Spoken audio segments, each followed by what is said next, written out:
start. Mr. Vice Chairman, sir, at the outset, I must express my thanks to the honorable members on both sides of the House who have participated in the discussion on the sixth five-year plan document. Honorable members will very kindly appreciate that within the short time at my disposal, it will not be possible for me to clarify all the points which they have raised. During the course of the discussion, I am going to confine my remarks to certain important aspects of the discussion. Though I have taken note of almost all the points which honorable members made during the course of the discussion at the outset. I must also say that one of the honorable members was pleased to ask what is the purpose of having this kind of a discussion 1.5 years or almost 2 years after the plan has started. I do not know whether honorable members do recollect that my predecessor, Mr. Tiwari, had circulated a note to all the members of this House, particularly about the sixth plan framework, and he expected that the honorable members will be able to stand their remarks to the minister and also to the planning commission, so that before the draft document of the sixth plan is prepared and finalized, their views could be taken into account. How many members sent this kind of information is a matter which I will have to inquire into. But that exercise was gone into, and now the plan was finalized in February 1981, and thereafter we have taken the earliest possible opportunity to see that the plan is discussed in both the houses.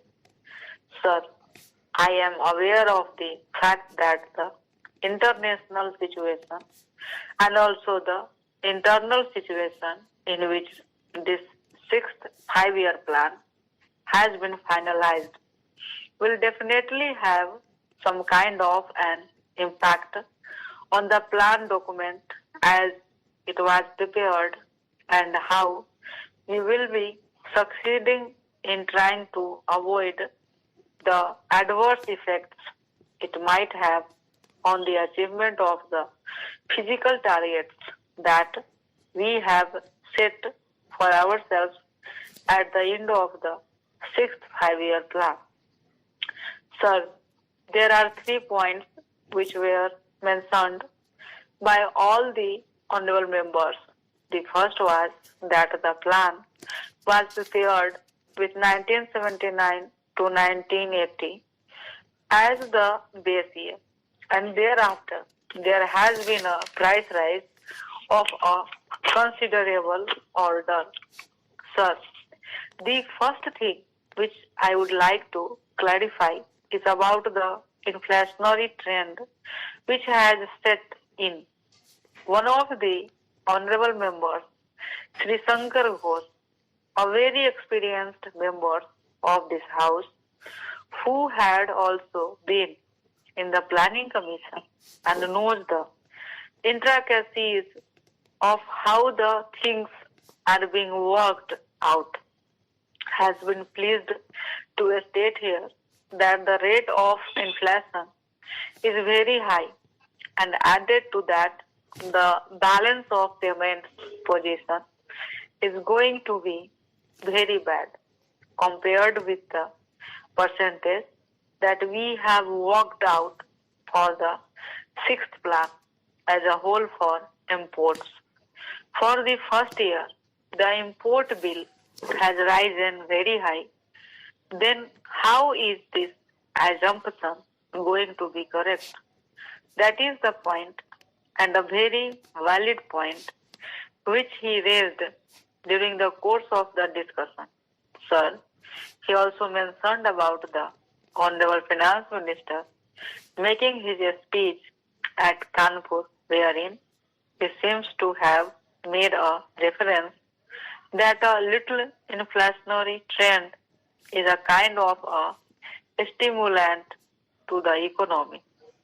Sir, the inflationary trends we cannot view in isolation. Honorable Sri Shankar Ghosh will definitely agree with us that there are two factors which will have to be taken into account. The first factor is the international situation which is now obtaining. Secondly, whether we like it or not, we have to import the oil products. If there are to be imported, can we take a serious view of the situation?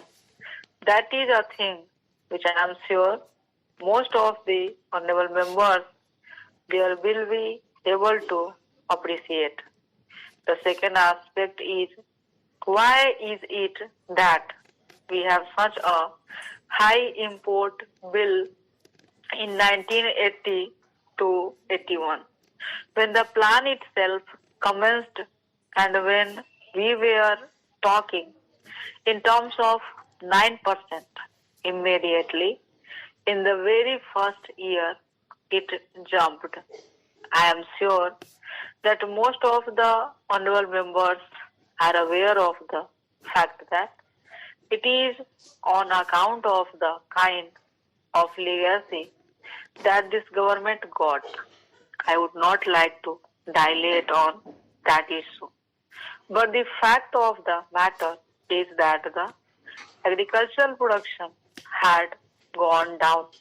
Even in the industrial sector, there was a decline of 1.4%. The coal production had considerably gone down in terms of production, and the electricity generation was at the lowest if we had to make a beginning, which in fact is within the control of the government of India with these infrastructural facilities which will have to be provided both in the agricultural sector and the industrial sector. Concerted efforts will have to be made. Stop.